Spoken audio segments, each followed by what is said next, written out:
I don't buy this Christianity stuff the way that it's been interpreted and what it's been turned into. I think Jesus Christ was a man, was a teacher, who had great ideals at a time when there was a republic, the Roman Empire, and he was somebody who said, like, bullshit. You know, you don't need to have your prayers answered by buying wine. You can make your prayers with water. And so therefore he turned water into wine. He didn't physically change water into wine. It wasn't some magic trick. He was saying there's no difference. But to most Christians, that he actually did it. You know, I think that this idea that he walked on water was that he would go down and perhaps, let's say, when supplies came in, that maybe he would walk down and help carry supplies off the boat. That he walked on water, he walked in water to help because he wasn't above other people. Here he was, though, as a leader of people, but he had no army, he had no fortress, you know, he had no empire. He was a man who walked the earth, and what did he preach? Over and over and over again was love. I mean, he was like a beetle, you know, love, love, love, love, love. All you need is love. If you love me the way that I love you, they can never get us.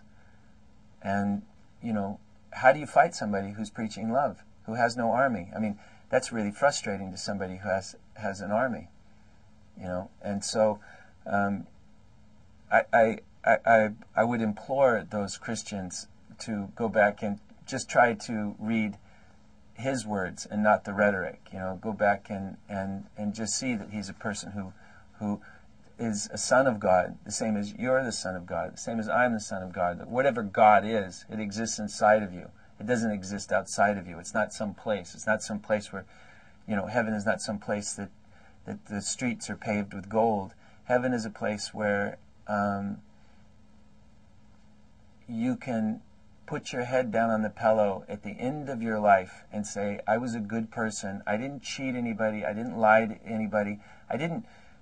My success in life didn't come at the cost of another human being. That I was a good person. I helped when I could.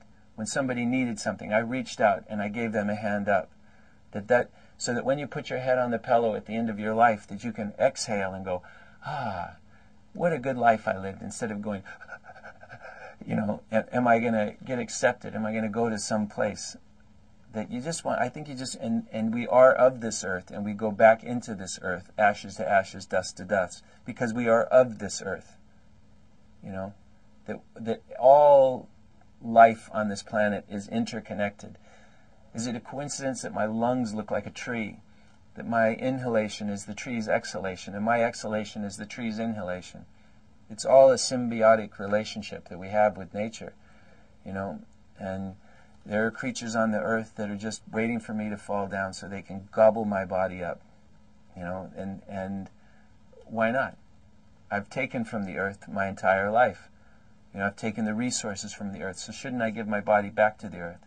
This idea that we should be put into a casket, a metal casket, you know, or have our bodily fluid removed and filled with formaldehyde is obscene. It's like one of the most obscene things that a human being can do to the earth.